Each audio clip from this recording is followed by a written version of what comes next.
My daughter was worthless.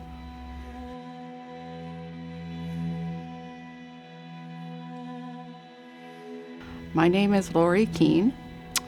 I'm here to talk about my daughter, Lindsey. But first off, I have lost all of my family members in a 3-year span from 2013 to 2016. I lost my husband in 2013 to cancer. I lost my 19-year-old daughter, Kelly, in 2015. And a year and a half later, in 2016, I lost my daughter, Lindsey. Lindsey was 16 years old. She was very active in the community. She loved baseball. She loved dancing, gymnastics.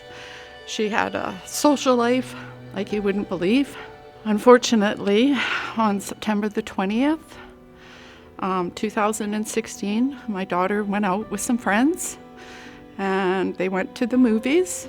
And when they were at the movie theater, they decided they were going to go across the street to get some candy and stuff at the dollar store.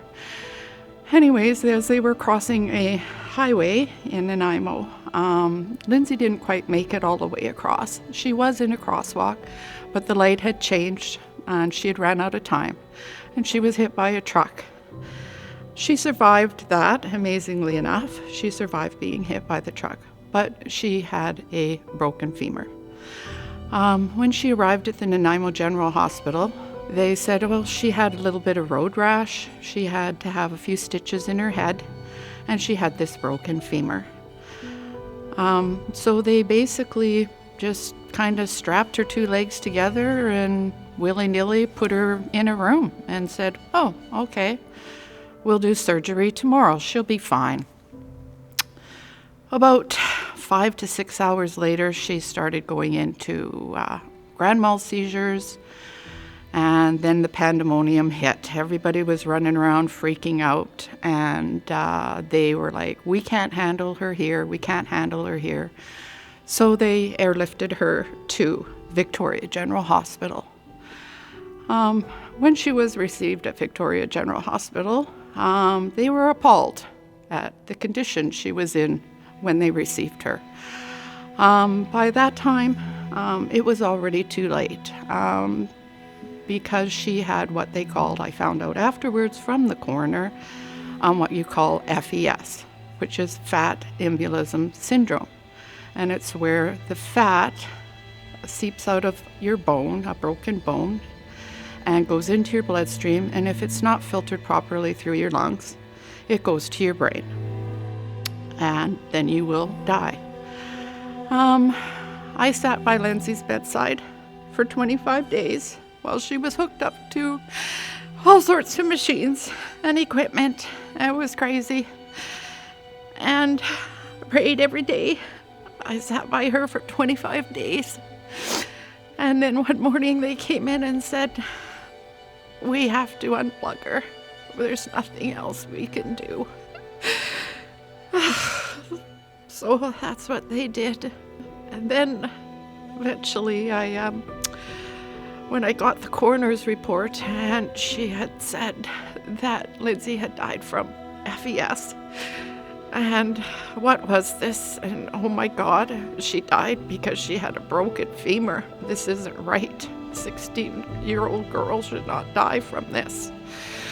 And so I contacted a malpractice lawyer in Victoria, and he kind of went, oh my God, your story is the exact same story as Heidi Dawn Klompus. And I was like, oh, okay, who's that? Anyways, as it turns out, Heidi was 17 years old. Kind of the exact same thing happened to her, but 20 years previous to Lindsey.